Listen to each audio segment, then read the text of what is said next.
जय श्री सद्गुरुदेवाय नमः। जय श्री गणपति देवाय नमः। ओम कृष्णाय वासुदेवाय हरे परमात्मने प्रणतः कलेशनाशाय गोविंदाय नमो नमः।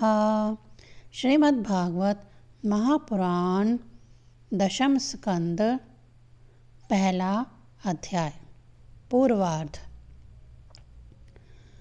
भगवान के द्वारा पृथ्वी को आश्वासन, वासुदेव देवकी का विवाह और कंस के द्वारा देवकी के 6 पुत्रों की हत्या।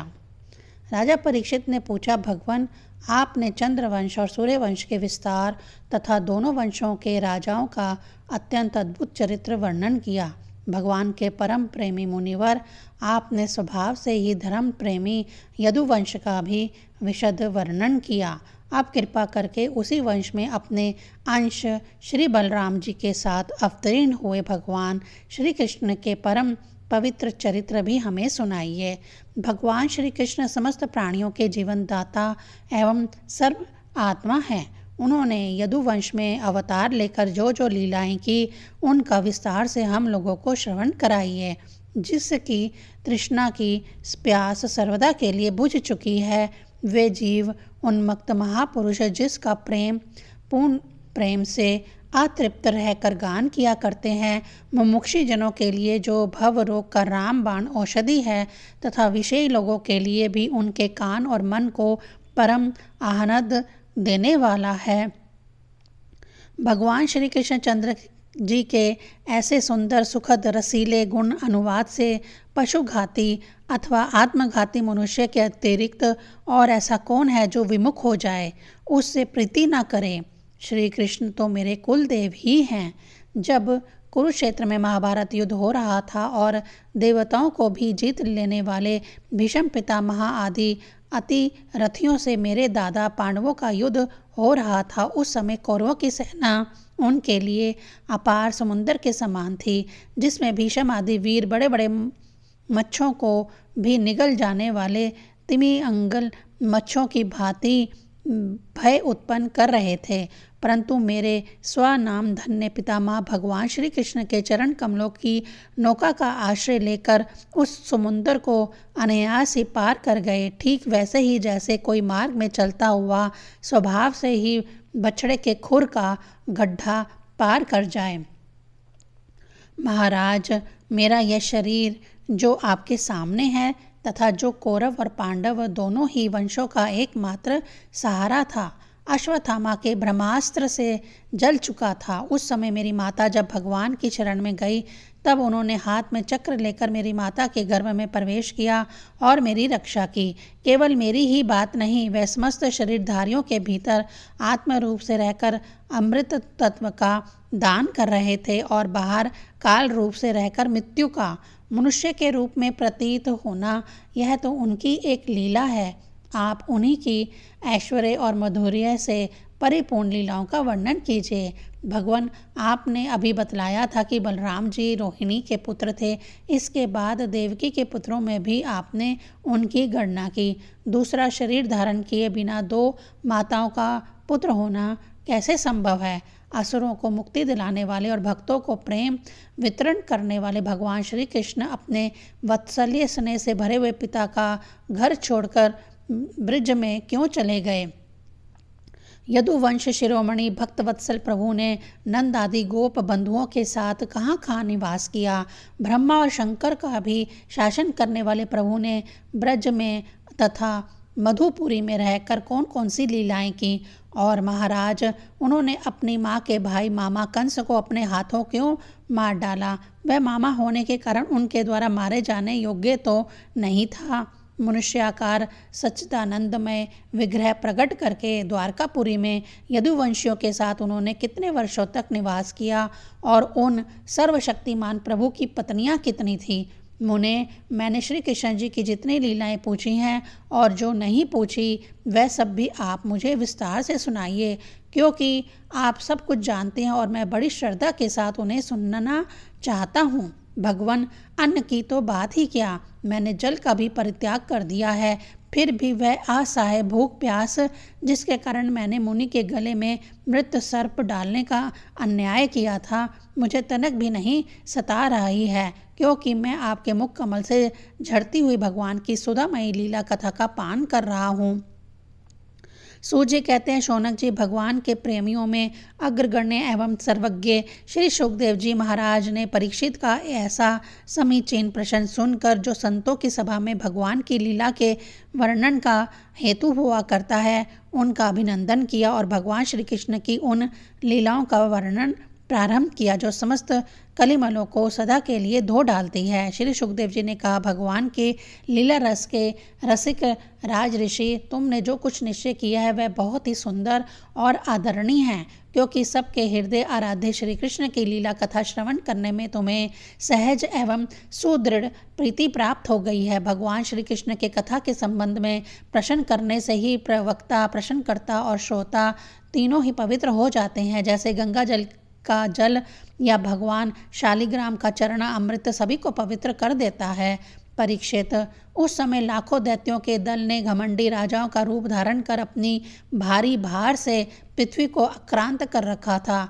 उससे त्राण पाने के लिए वह ब्रह्मा जी की शरण में गई। पृथ्वी ने उस समय गौ का रूप धारण कर रखा था। उसके नेत्रों से आंसू बह बह कर मुंह पर आ रहे थे। उनका मन तो खिन्न था ही, शरीर भी बहुत कृश हो गया था।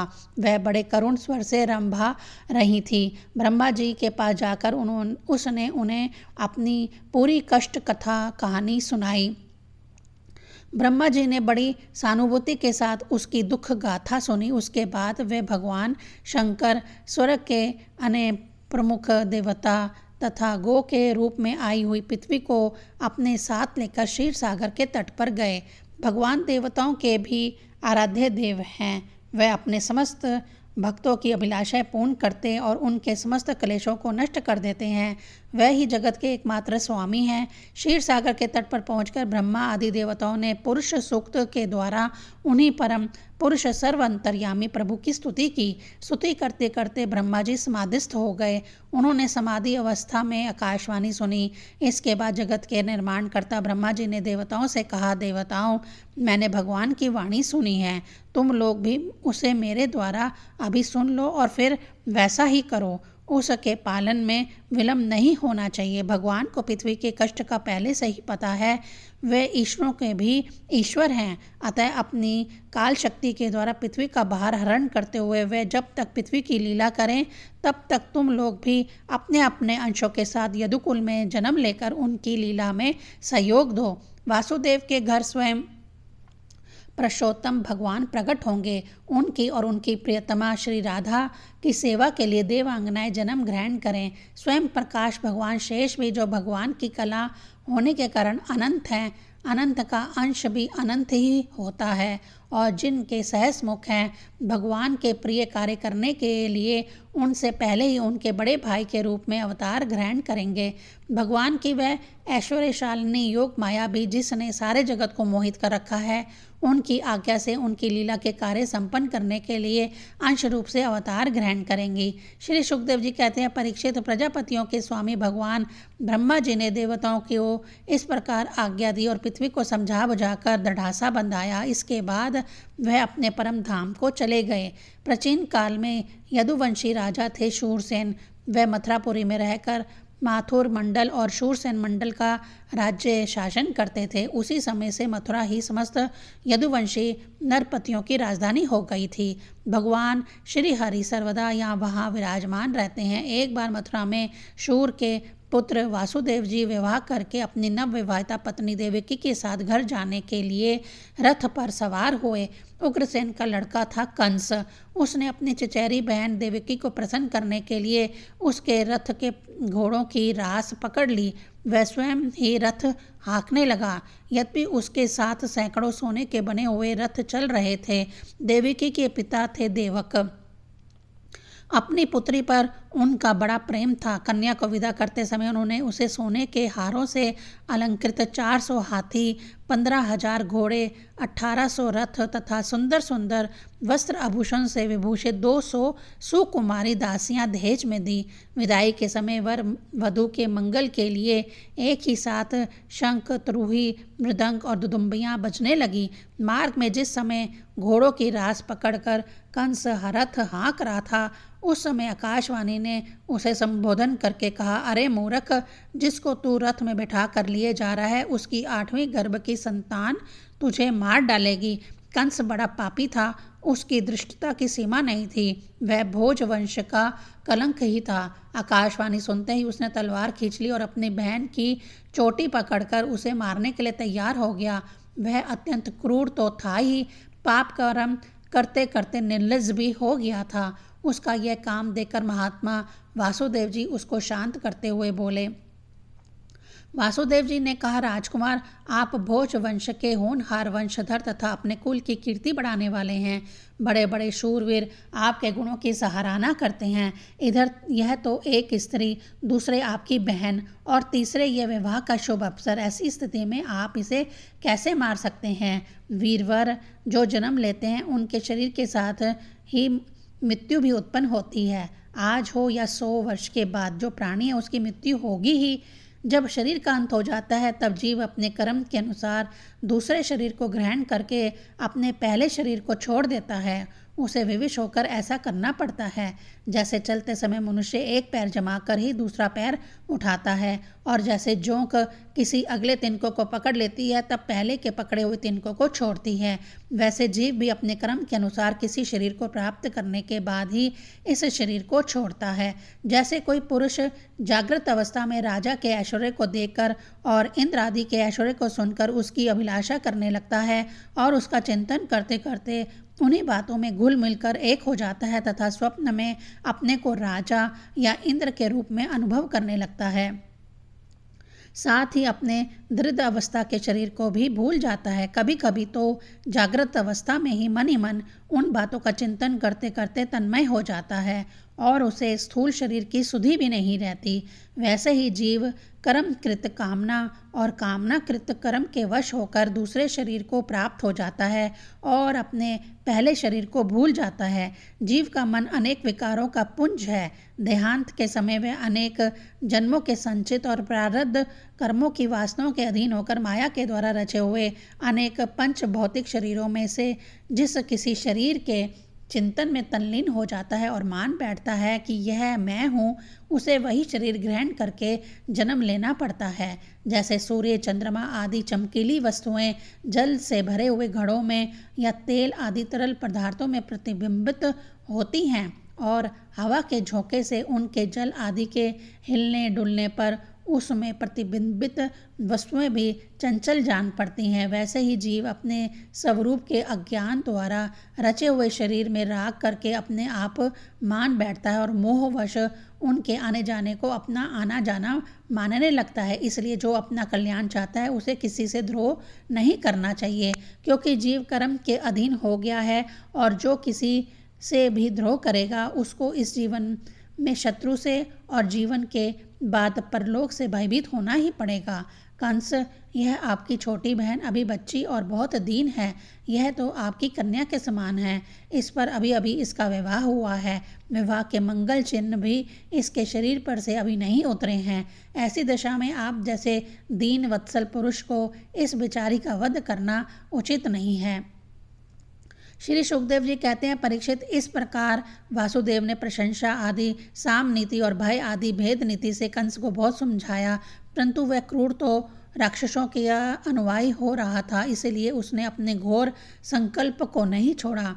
वासुदेव जी ने कंस का विकट हठ देखकर यह विचार किया कि किसी प्रकार यह समय तो टाल ही देना चाहिए। तब वह इस निश्चय पर पहुँचे, बुद्धिमान पुरुष को जहाँ तक उसकी बुद्धि और बल साथ दे मृत्यु को टालने का प्रयत्न करना चाहिए। प्रयत्न करने पर भी वह ना टल सके तो फिर पतन करने वाले का कोई दोष नहीं रहता। इसीलिए इस मृत्यु रूप कंस को अपने पुत्र दे देने की प्रतिज्ञा करके मैं इस दीन देवकी को बचा लूं। यदि मेरे लड़के होंगे और तब तक यह कंस स्वयं नहीं मर जाएगा तब क्या होगा? संभव है उल्टा ही हो, मेरा लड़का ही इसे मार डाले, क्योंकि विधाता के विधान को पार पाना बहुत कठिन है। मृत्यु सामने आकर भी टल जाती है और टली हुई भी लौट आती है। जिस समय वन में आग लगती है उस समय कौन सी लकड़ी जले और कौन सी ना जले, दूर की जल जाए या पास की बच रहे, इन सब बातों में अदृष्ट के सिवा और कोई कारण नहीं होता। वैसे ही किस प्राणी का कौन सा शरीर बना रहेगा और किस हेतु से कौन सा शरीर नष्ट हो जाएगा, इस बात का पता लगा लेना बहुत ही कठिन है। अपनी बुद्धि के अनुसार ऐसा निश्चय करके वासुदेव जी ने बहुत सम्मान के साथ पापी कंस की बड़ी प्रशंसा की। परीक्षित, कंस बड़ा क्रूर और निर्लज था, अतः ऐसा करते समय वासुदेव जी के मन में बड़ी पीड़ा भी हो रही थी। फिर भी उन्होंने ऊपर से अपने मुख कमल को प्रफुल्लित करके हंसते हुए कहा। वासुदेव जी ने कहा, सौम्य, आपको देवकी से तो कोई भय है नहीं, जैसा कि आकाशवाणी ने कहा है। भय है पुत्रों से, सो इसके पुत्र मैं आपको लाकर सौंप दूंगा। श्री सुखदेव जी कहते हैं, परीक्षित, कंस जानता था कि वासुदेव जी के वचन झूठे नहीं होते और इन्होंने जो कुछ कहा है वह युक्ति संगत भी है, इसीलिए उसने अपनी बहन देवकी को मारने का विचार छोड़ दिया। इससे वासुदेव जी बहुत प्रसन्न हुए और उनकी प्रशंसा करके अपने घर चले आए। देवकी बड़ी सती साध्वी थी, सारे देवता उसके शरीर में निवास करते थे। समय आने पर देवकी के गर्भ से प्रतिवर्ष एक एक करके 8 पुत्र और 1 कन्या उत्पन्न हुई। पहले पुत्र का नाम था कीर्तिमान। वासुदेव जी ने उसे लाकर कंस को दे दिया। ऐसा करते समय उन्हें कष्ट तो अवश्य हुआ, परंतु उससे भी बड़ा कष्ट उन्हें इस बात का था कि कहीं मेरे वचन झूठे ना हो जाएं। परीक्षित, सत्यसंध पुरुष बड़े से बड़ा कष्ट भी सह लेते हैं। ज्ञानी को किसी बात की अपेक्षा नहीं होती। नीच पुरुष बुरे से बुरा काम भी कर सकते हैं और जो जितेंद्रिय हैं, जिन्होंने भगवान को हृदय में धारण कर रखा है, वह सब कुछ त्याग सकते हैं। जब कंस ने देखा कि वासुदेव जी अपने पुत्र के जीवन और मृत्यु में समान भाव हैं एवं वह सत्य में पूर्ण निष्ठावान भी हैं, तब वह बहुत प्रसन्न हुआ और उनसे हंस कर बोला, वासुदेव जी, आप इस नन्हे से सुकुमार बालक को ले जाइए, इससे मुझे कोई भय नहीं है, क्योंकि आकाशवाणी ने तो ऐसा कहा था कि देवकी के 8वें गर्भ से उत्पन्न संतान के द्वारा मेरी मृत्यु होगी। वासुदेव जी ने कहा, ठीक है, और बालक को लेकर वो लौट आए, परंतु उन्हें मालूम था कि कंस बड़ा दुष्ट है और उसका मन उसके हाथ में नहीं है, वह किसी भी क्षण बदल सकता है, इसलिए उन्होंने उसकी बात पर विश्वास नहीं किया। परीक्षित, इधर भगवान नारद कंस के पास आए और बोले कि कंस, ब्रज में रहने वाले नंद आदि गोप, उनकी स्त्रियां, वासुदेव आदि वृषवंशी यादव, देवकी आदि यदुवंश की स्त्रियां और नंद वासुदेव दोनों ही सजातीय बंधु बांधव और सगे संबंधी सबके सब देवता हैं। जो इस समय तुम्हारी सेवा कर रहे हैं वह भी देवता ही हैं। उन्होंने यह भी बतलाया कि दैत्यों के कारण पृथ्वी का भार बढ़ गया है, इसीलिए देवताओं की ओर से अब उनके वध की तैयारी की जा रही है।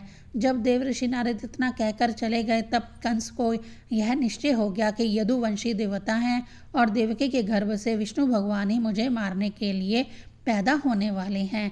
इसीलिए उसने देवकी और वासुदेव को हथकड़ी बेड़ी से जकड़कर कैद में डाल दिया और उन दोनों में से जो पुत्र होते गए उन्हें वह मारता गया। उसे हर बार यह शंका बनी रहती कि कहीं विष्णु ही उस बालक के रूप में ना आ गया हो। परीक्षित, पृथ्वी में यह बात प्रायः देखी जाती है कि अपने प्राणों का ही पोषण करने वाले लोभी राजा अपने स्वार्थ के लिए माता पिता, भाई बंधु और अपने अत्यंत हितैषी इष्ट मित्रों की भी हत्या कर डालते हैं। कंस जानता था कि मैं पहले काल नेमी असुर था और विष्णु ने मुझे मार डाला था। इससे उसने यदुवंशियों से घोर विरोध ठान लिया। कंस बड़ा बलवान था। उसने यदु, भोज और अंधक वंश के अधिनायक अपने पिता उग्रसेन को कैद कर लिया और शूरसेन देश का राज्य वह स्वयं करने लगा। प्रथम अध्याय संपूर्ण। ओम नमो भगवते वासुदेवाय नमः।